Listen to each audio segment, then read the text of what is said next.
Running late, so thank you very much, ladies and gentlemen. Good night. Wise guy. Chicken. Thank you, Don. Big hand for Don.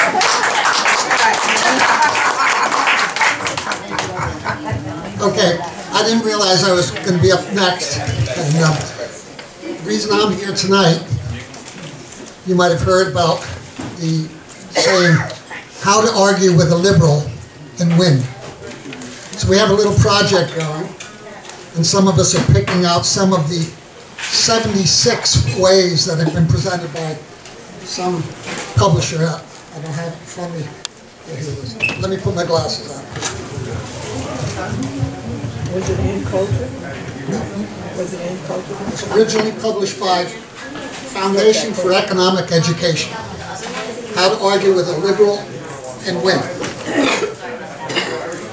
The topic I picked out, chapter 50. Is anyone really worth $1 million? Think about that. Along the way in our short lives, we've said that somewhere along the way. In different words perhaps, but the idea, somebody making so much more than us, they're not worth that, are they? How about 100 million? Is anybody really worth $100 million? How about 1,000 million? That's $1 billion, right? Is anybody really worth that kind of money?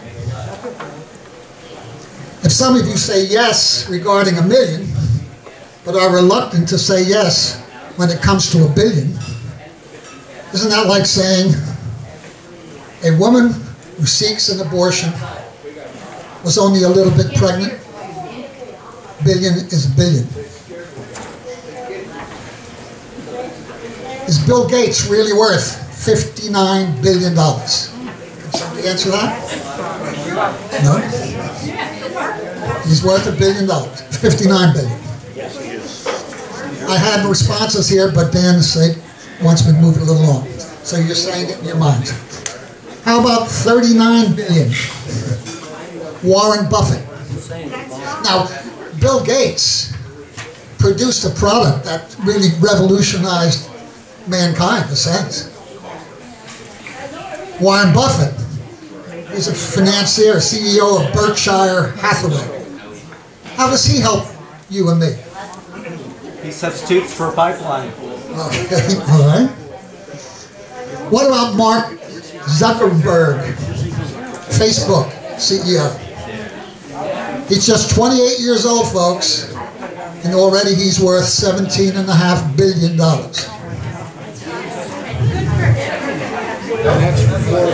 Could anybody give us any examples how these people have helped us?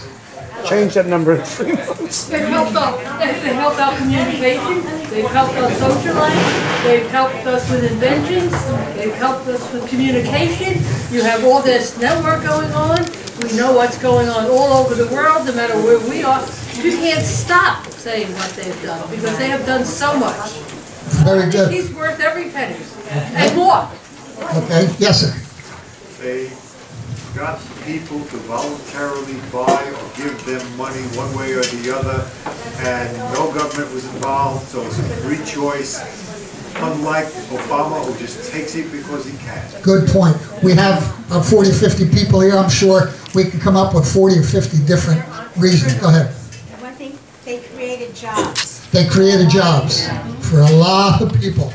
And we're sitting right here tonight because of that. Permit me a few moments. I want to paraphrase some examples from the booklet itself, How to Argue with a Liberal and Win.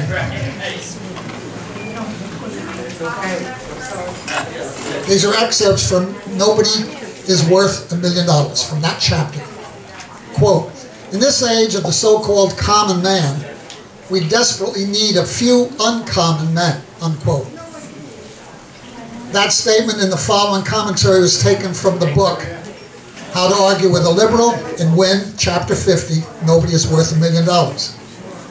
With the help of that reference material, some of your own observations, as well as my own conclusions, I hope we can reach some general conclusions regarding the crisis this country is facing. How did we get here? what does the future hold in store for us? And furthermore, what do these billionaires contribute? Thankfully. What is the present mindset of the average American, the common man? This is from the book. Regarding the children and grandchildren lucky enough to be born in a rich family, they had no part in accumulating that wealth. Should they be permitted to keep it? For that matter, should any person be permitted to keep a gift from any other person? Of course. Before deciding, though, consider this. If, for example, the original Henry Ford had been told that he couldn't leave his money to his children, or anyone else for that matter, he may well have never become a millionaire. He might have only produced thousands of cars instead of millions of cars. He might have only produced, he might have closed shop when he made his first $500,000. Why should he attempt to earn more if he couldn't use it as he wanted? By the way, who is John Galt? Does anybody know? The honest effort of uncommon men to become millionaires created new sources of wealth. It didn't cost the rest of us a penny. On the contrary, the capitalistic millionaires created new jobs and paid wages to the rest of us.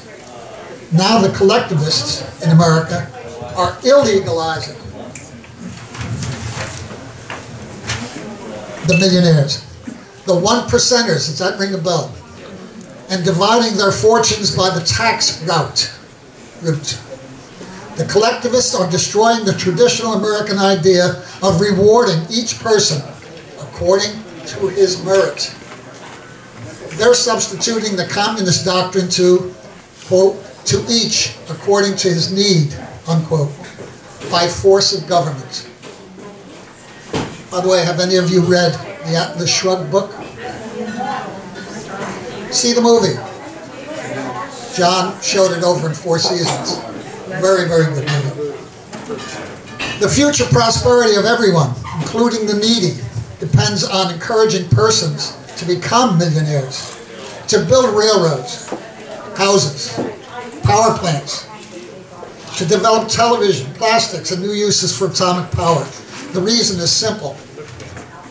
No man in a free country can make $1 million through the machinery of production without producing something that we common men want at prices we're willing and able to pay.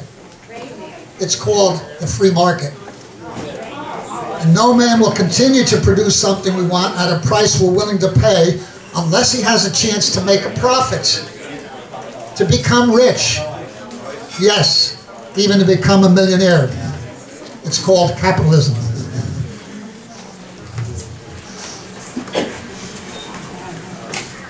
Sorry.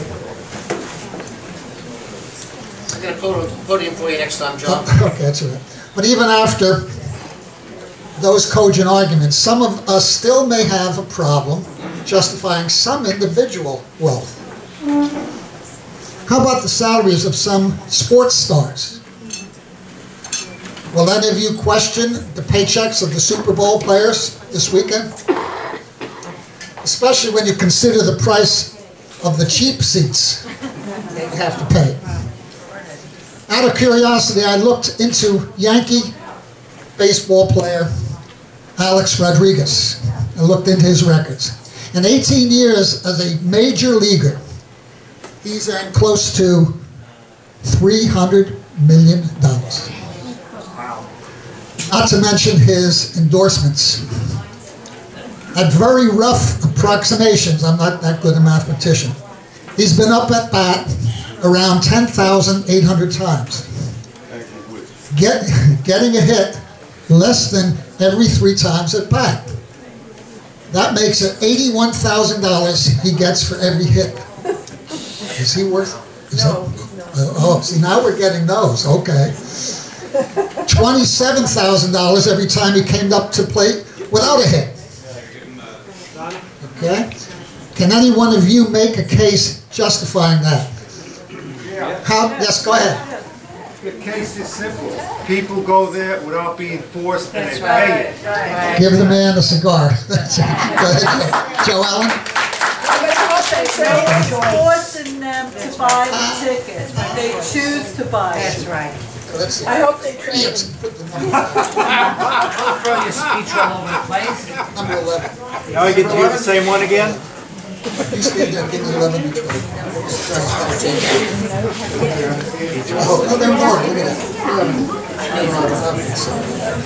By the way, did any of you see any signs carried by the Occupy Wall Street gang that condemned Alex Rodriguez? No, they had Yankees, though, on their shirt. I wonder why not. They were forced to buy it too. Okay, you're right. Haven't any of us ever said no baseball or football player is worth that kind of money? And we're saying, yes, they are. Okay. Obama and the leftist, liberal, socialist movement is using one of man's most human weaknesses, envy, to destroy and enslave this country. That's the last one.